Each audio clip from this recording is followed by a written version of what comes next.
For generations, what shocked the people in charge of this country was political violence, hurting your neighbors for having different opinions. They were appalled by that, and they were right to be. Political violence isn't simply an assault on individual Americans. It's an attack on America itself. In this country, we govern by consent, not by force. People with guns don't make our laws. Voters do. You may have a Glock in your hand, but on Election Day, you have precisely as many votes as the little old lady who disagrees with you. That's our system.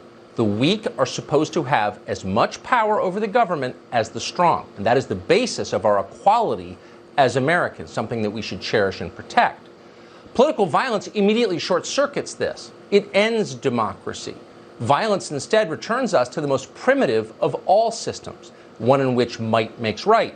People who hurt others get to do exactly what they want. Everyone else has to obey them. There is no greater threat to civilization than this, and we used to understand that because it's obvious. But things have changed. The people who run this country are no longer shocked by political violence. They welcome it. They slyly encourage it. They are its beneficiaries. They tell us the only real crimes are thought crimes.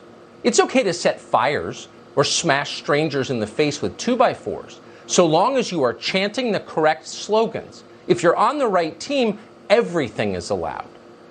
But if you dare to dissent from the orthodoxy, you will be swiftly punished. Go ahead and express the wrong opinion. Try it in a meeting. Try it on Facebook. They will find you. You'll lose your job, your reputation, possibly even your life. The message they're sending you is very clear. Americans are not equal anymore. There are two standards in this country, one standard for them and a very different standard for you. Over the weekend, we saw exactly what they will excuse from their own supporters. Armed mobs of Joe Biden voters torched buildings, smashed cars, attacked police officers. They rioted. They hurt people, a lot of people. And the media, watching closely, lied about all of it. They pretended it didn't happen. They made excuses for it. They buried the truth in euphemism. The liars of the New York Times described the riots as, quote, protests, as if the violence was justified or could be justified. Here's the truth about what happened. Here's what actually happened in Seattle over the weekend. Take a look.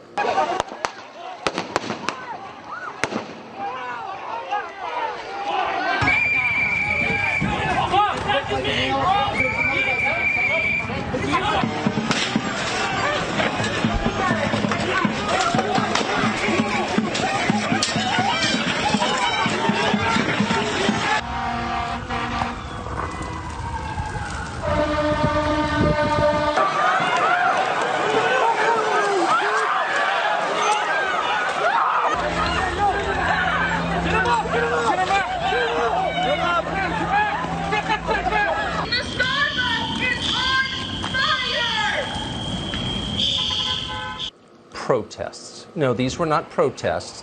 These were scenes from war. The rioters threw rocks, bottles, wood, explosives at police. One explosion left an 8-inch hole in a police precinct. Because no lie is too absurd for CNN to tell, the network described violence against police as, quote, a demonstration against police violence. Got that? It's a perfect inversion of the truth worthy of 1984. Ignorance is strength, freedom is slavery, war is peace. They repeat it because they expect you to believe it, and no doubt some do. The Seattle Police Department gamely tried to push back by releasing actual body cam footage of the violence. It's not clear how many people saw it, so we're going to show some of it to you right here.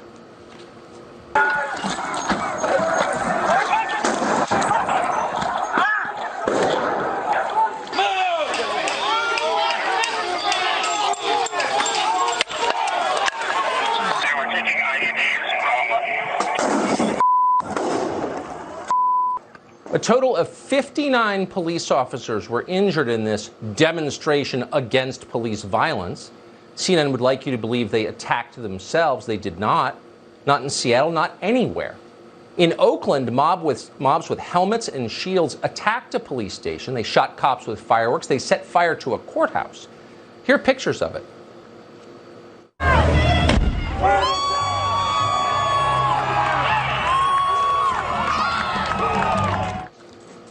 According to ABC News, the rioters you just saw were, quote, protesters.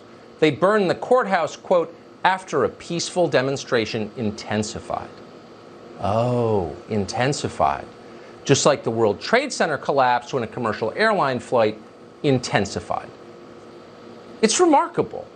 You've got to believe there are still normal people working at ABC News, maybe in the tape library or in the cafeteria. Are they watching their own coverage? How can they stand it? The apologies for violence, the relentless, shameless lying. It's hard to believe they haven't resigned. They probably have mortgages and kids. You feel for them, just as you feel for the cameramen who had to flee the mob in Sacramento over the weekend. They were surrounded and apparently assaulted by 150 Joe Biden voters dressed in black paramilitary gear and had to run for their lives. You'd think other journalists would be sympathetic to this. They used to be. Not anymore. The stakes are too high. We've got an election coming up. And so instead they lied to provide cover for the rioters, the ones who threatened the cameraman. The Sacramento Bee took pains to tell you that the protests were actually peaceful. The newspaper did its best to downplay the violence, including the fact that so-called protesters were trying to disarm police helicopters with laser pointers. One of the peaceful protesters ran through the streets with a chainsaw in order to block traffic. No problem. Nothing to see here. Meanwhile, at mostly peaceful protests in Austin and Aurora, Colorado, people were shot. In downtown Louisville, heavily armed militia in military outfits walked through the city threatening violence if police officers weren't sent to jail. No problem, just a protest. In Milwaukee, a black Trump supporter named Burnell Trammell was executed in front of his office in broad daylight. He was killed. In Portland, Oregon, police seized a bag filled with rifle magazines and Molotov cocktails. Not a big deal. City leaders in Portland have ignored 60 straight days of rioting. It's fine, they say. Really? Here's how Portland looked over the weekend.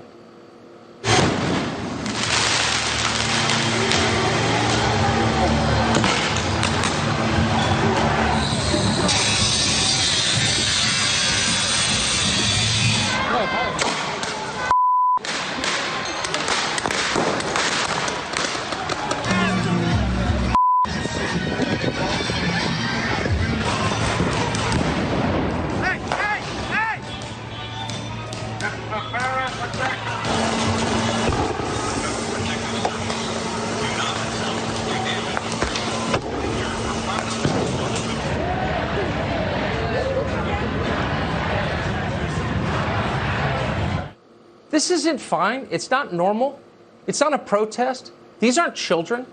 These are adults, and they're destroying our country. They're completely out of control. They're violent. Are they punished? No. Where's the Justice Department in this? Don't we have an Attorney General? Isn't he supposed to be conservative?